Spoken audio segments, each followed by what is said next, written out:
does that even mean, Bowers Game Corner?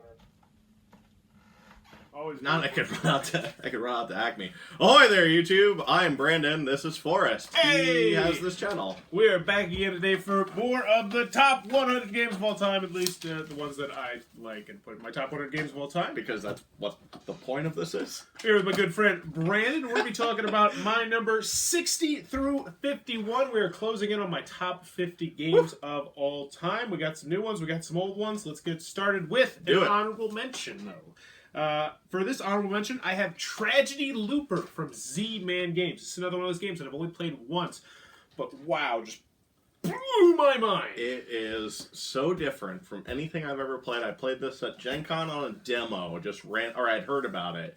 And it's time traveling, and it's got some really weird, different kind of mechanics. Yeah. But it was so interesting and different that I love that you put this on your honorable mentions, because it was so different and interesting as a board game, and it's cards. I mean, that's really all it is.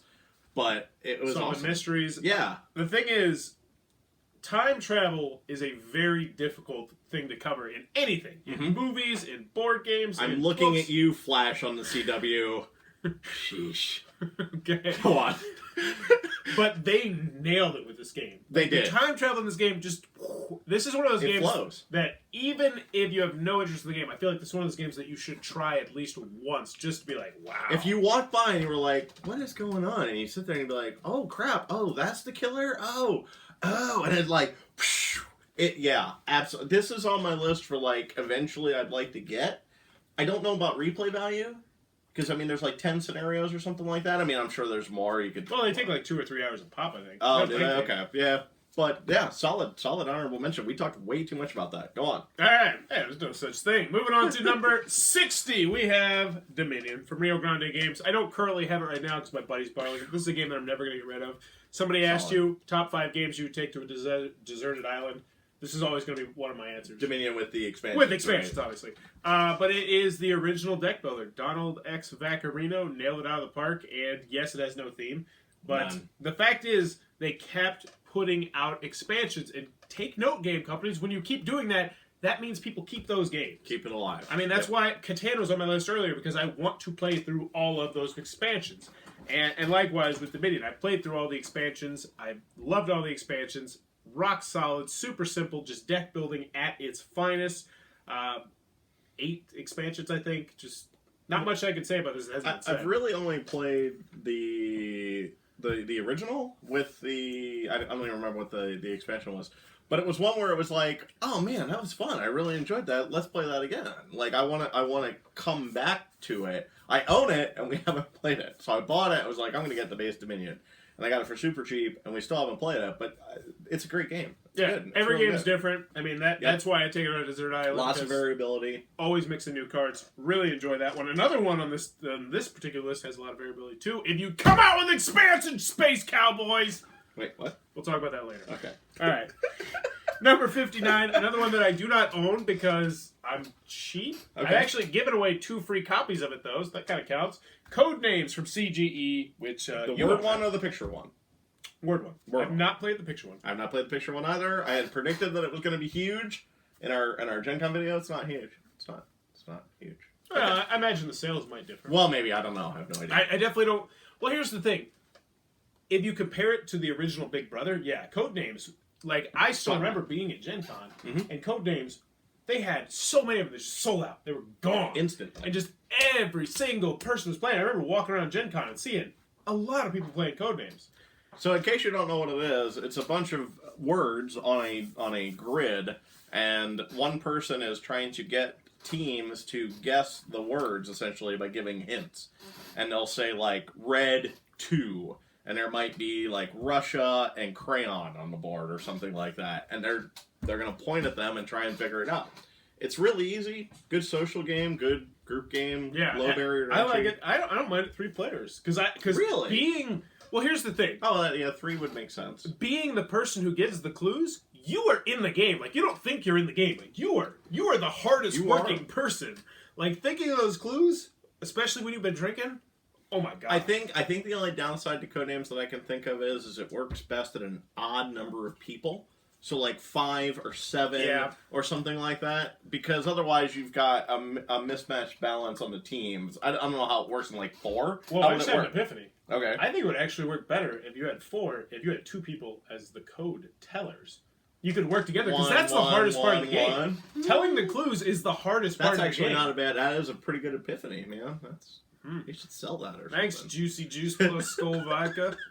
Can't believe you're drinking Skull. I'm a cheap man. I'm a I cheap guess.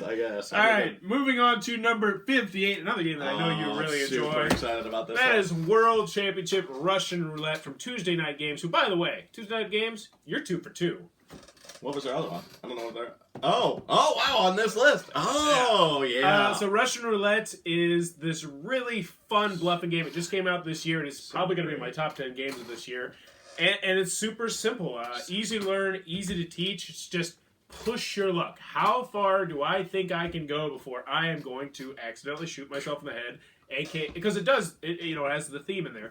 But there's also this aspect of bluffing because you can put your bullet in your pocket, but then people can guess that your bullet's in your pocket, which means you're really screwed over. And the special abilities in this game makes it. This was my top game of Gen Con last year. I went and played it, and we had such a dang good time sitting around a table with 6 people I didn't know playing this game. Because it's fun. It's like, oh, hey, I can pull 3. So 1, 2, oh crap, I shot myself. Or the best part, point your gun at somebody else. Yes. Point your gun in the air. And it's just like one shot. It's so easy. This gets broken out every time I have a game day now. Every time I want to play this. I want to get people involved, and everybody's loved it. It's fantastic. Go buy it. Social game, awesome. Just like Secret Hitler, though. I worry the theme's going to turn some people off. Like, that's the one thing. I think people are going to turn this down because of the theme. Don't do that. Try it. Yeah, try it. You're not wrong, but maybe more. I mean, Secret Hitler probably a little bit more. Oh, yeah. But it's right. family weight complexity, though. This game is. It's not complex at all. And yeah, hey, here's an 8-year-old, put a gun to your head. I mean, probably a little blasé. It does say, what does it say? It says 12 and up.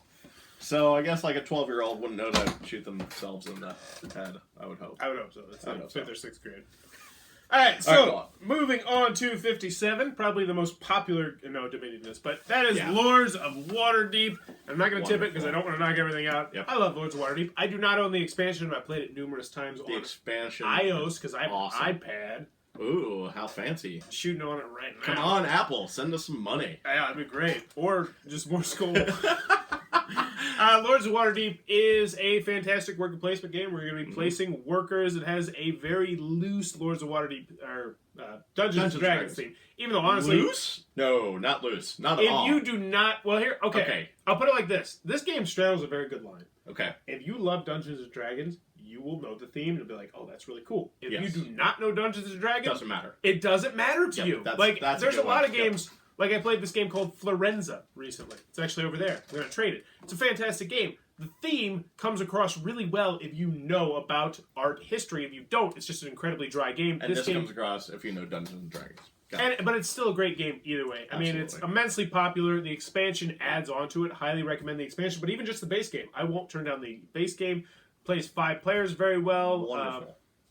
It has buildings you can create yourself. Just if you have not played Lords of Waterdeep and you like worker placement games, it's no brainer. Spoiler alert. Talk about it later. All right. So, moving on to number 56, I got poker! Yes, poker. I love poker. With the cards. Actually, I should have just put a deck of cards, because euchre was on my honorable mentions list. Really? Euchre's my top 200 as well. Well, here's the thing. I've talked about how much I love gambling. Yes. I used to be a compulsive gambler. I don't know if you knew this. I used to go out. You told me this. Yeah, I used to go out and I used to play poker 4-5 nights a week. I used to drink and play poker, and that was what I did. I worked in a factory, and I drank a lot, and I played poker a lot, and I was good at it. Like, I went to Vegas, and I won money. Like, oh, wow. Yeah. Good for you. And I just love the thrill and the rush of poker. There is nothing ever in games that can recreate the excitement of having money on the line and just straight up bluffing. My favorite poker memory ever, if you can call it a memory, is we went and had a bachelor party up at a cabin, and I was blackout drunk, and I was just showing my cards to somebody and asking what they were because I couldn't see them, and I almost won. It was good times. I had a similar moment, except I did win. we had this poker night we used to do every other Saturday night, and I drank an entire bottle, probably about 3/4, not an entire bottle, of Admiral Nelson's rum. Oh my god. Yeah, and I pounded that thing. I was completely sloshed, completely wasted. I ended up cleaning up on everybody. Like, it was a $20 buy-in. I ended up walking out like $145. I do love me some But poker. I ended up passing out at the table and vomiting. They ended up putting me on a couch, which I vomited all over, so they just set me outside so they wouldn't have to smell the vomit. And then my buddy had to, like, flip me over because I was choking to, like, Jimi Hendrix style. I was choking to death on my own vomit. This was a long time ago. But needless to say, I woke up, I was frozen because, you know, it's liquid. So, like, my shirt was, it was October. Yes, it was early October because I remember my apology was to buy that person tickets to the Cubs game. Nice. All right. Playoff tickets to the Cubs games, and that was the series I think that Bartman caught the ball. Oh, really? In October? Oh, yeah. I guess. Yeah, but I was outside in October. Oh my god. Covered in cold clothing and vomit. All right, poker. Yeah, guys, poker. Whatever number that was. Kind of went off rails. That's a fantastic story. Woo! All right. Don't play poker drunk is really the moral, kids. Like, are you talking about? I cleaned up. Oh, okay. I'm sorry. My God. Get drunk, play poker. There this you go. Is so heavy. Oh my gosh. Oh my lord. All right. This is Mage Wars Arena plus a couple of expansions. I'm gonna hide behind it. I actually want to give an honorable shout out right now to Mage Wars Academy. Let's turn it. No, don't turn it that way. Oh god, sorry. All the cards will fall. Okay. Mage Wars Academy, which they tried to make Mage Wars into a 30-minute game. It was admirable. It's a good game. I like the game. I recommend the game. I think it's a great game. But I just... Uh-oh. I feel like the more I drink, the more I'm going to go into depth with these. I want to put it like this. All right. I think Mage Wars Arena is a great game. And it's like dating a really great woman who you know is great.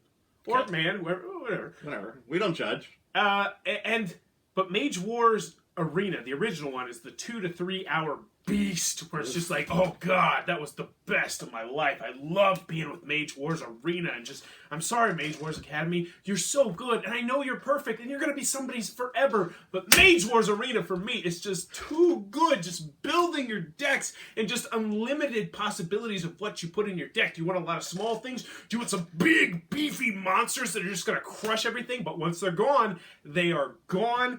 It's just, if I were on a desert island, it was one other person. That's Wars. another Desert Island game. Yes. With two people. Okay. Yeah. Because Mage Wars just unlimited potential. They've got tons of expansions.